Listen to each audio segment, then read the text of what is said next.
Hello दोस्तों। तो मैं अजमेर पहुंच चुका हूं और आज मैं सीआरपीएफ के बटालियन में जाके आया था वहां पे। तो सबसे पहले मैं गया था वहां पे, लड़कियों का पहले बाहर निकाला गया था बैच। तो कुछ लड़कियों से मैंने बात की तो उनमें 26 लड़कियां थी जिनमें 8 को रीमेडिकल दिया गया था। मेडिकल का जो पॉइंट जो दिया जा रहा है वो एक तो आँख में, और दो लड़कियों को आँख में दिया गया है, एक को कलर विजन में दिया गया है और दो को ओवरवेट में दिया गया है, और एक का शायद कुछ और था, उसने बताया नहीं। तो लगभग ये रीमेडिकल के पॉइंट मिल रहा है। और इसके अलावा उसके जस्ट 15-20 मिनट बाद लड़के जो बाहर निकले थे, जो आज सुबह उनकी एंट्री हुई थी, उनसे बात की मैंने कुछ लड़कों से। तो बोल रहे कि आज तो कुछ नहीं हुआ, सिर्फ उनका डॉक्यूमेंट वेरिफिकेशन हुआ था। उसके अलावा उनका यूरिन टेस्ट लिया गया था, ब्लड लिया गया था, और उसके अलावा एक्सरे लिया गया था। इनकी रिपोर्टें कल आएगी और बाकी का प्रोसेस कल होगा। इसके अलावा जो भी आपके जैसे मेजर पॉइंट है, जैसे किसी के हाथ में निशान है या फिर किसी के पैर में, सिर में, वो जो दिख रहा है वो उसको चेक कर रहे हैं आज। और आज डॉक्यूमेंट वेरिफिकेशन का था।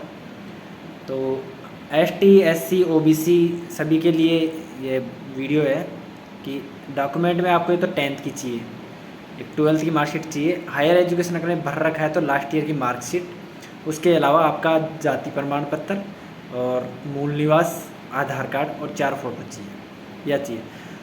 ये जो इश्यू लेके चल रहा था कि कई लड़कों को फेस भी हो रहा था कि एनेक्जर 865 ये क्या सीन चल रहा है इनका, तो ऐसा कोई सीन नहीं है। जिसके पास सेंटर का कास्ट सर्टिफिकेट है वो अलाउ कर रहे हैं, तो आपको अलग से एनेक्जर लाने की ज़रूरत नहीं है, ना बनवाने की ज़रूरत नहीं है। अगर आपका बना हुआ नहीं है और आपका आने वाली डेट में है मेडिकल, तो आप बनवा लीजिए सेंटर का कास्ट सर्टिफिकेट। ST SC वालों के सेंटर का चल रहा है। EWS का आपको EWS है, उसके लिए आपको अलग से जो आपका रिलैक्सेशन लिया है EWS वाला, तो वो अगर आपने एज में रिलैक्सेशन लिया है तो उसके लिए चाहिए, उसके अलावा नहीं चाहिए। अगर आपने एज में रिलैक्सेशन नहीं लिया है तो ठीक है। डॉक्यूमेंट वेरिफिकेशन का मैंने आपको बता दिया कि इस तरीके से हो रहा है। उसके बाद में आपका यूरिन लिया जा रहा है, ब्लड लिया जा रहा है और एक्सरे हो रहा है। आज सिर्फ इतना ही प्रोसेस हुआ है, बाकी का प्रोसेस कल होगा। और कल सुबह मेरा भी मेडिकल है, तो देखो क्या रहता है, मैं वो कल आपको उसकी डिटेल बताता हूँ।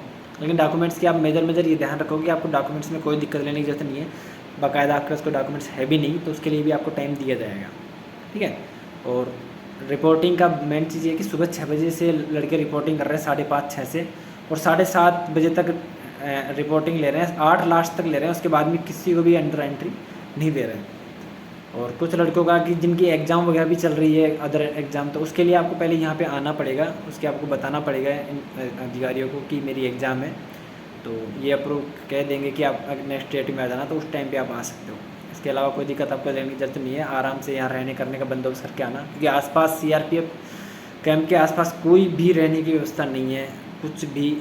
लगभग 2 से 2.5 किलोमीटर के रेंज में। मैं खुद यहाँ पे होटल नान की पैलेस में रुका हुआ हूँ, ओयो बुक किया है मैंने यहाँ पे।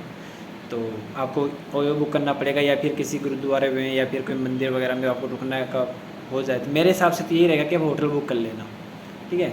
और बाकी अपडेट मैं आपको कल देता हूँ। थैंक यू भैया, ठीक है, टेक केयर, जय हिंद।